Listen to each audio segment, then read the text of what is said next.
I want to, I've been talking about two principles, one black, one white, in the sense, it reminds me of the drama of Sudan. Yes.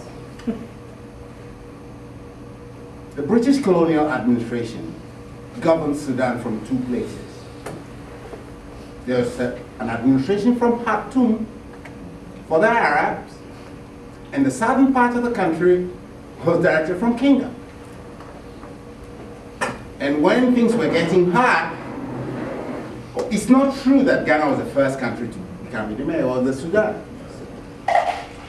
And in the Sudan, the English saw the writing on the wall and they packed and left.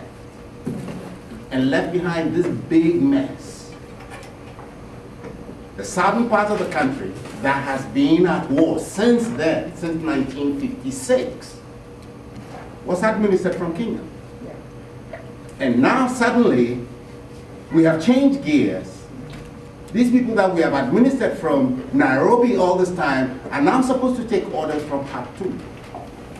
And not only Sudan. On the other side is Mauritania.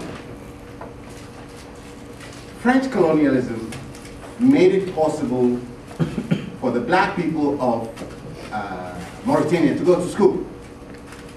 The light-skinned Arabs didn't want anything to do with French colonial education.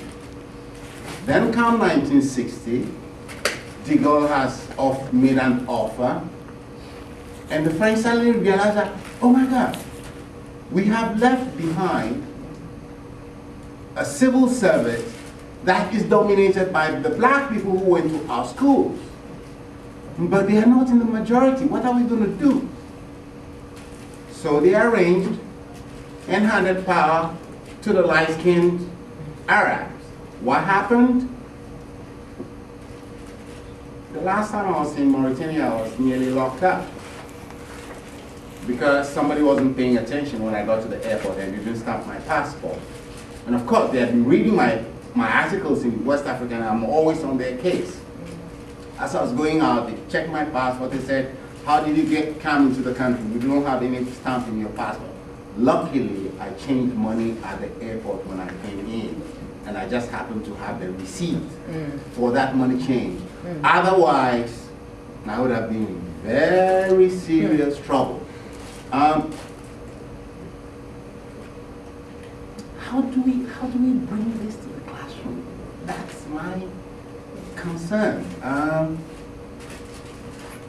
I know many colleagues are very iffy about PowerPoint. I'm not very good at it myself.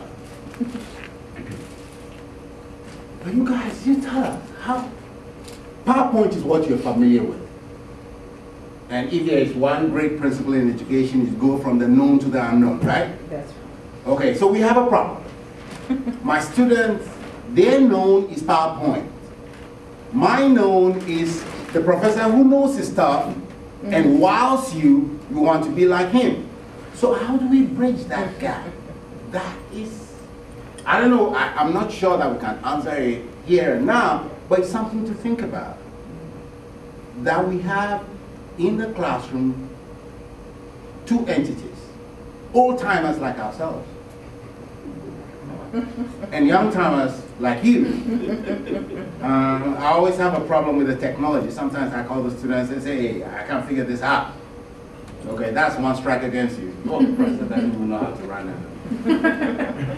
videotape. But let's think about it. We have two knowns. The one known is the PowerPoint, which you guys, you know it up. In fact, for this conference, I selected 5 people to set up a website. I don't know how to do it. All I know is the history and the way my grandmother told me stories, and I've imbibed it.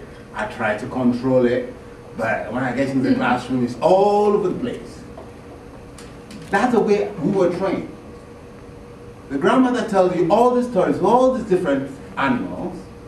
It's up to you to connect the dots. It's not her business to tell you, oh, the rabbit represents this, the lion represents this, the spider represents this. That's for you to figure out. But we are not there yet.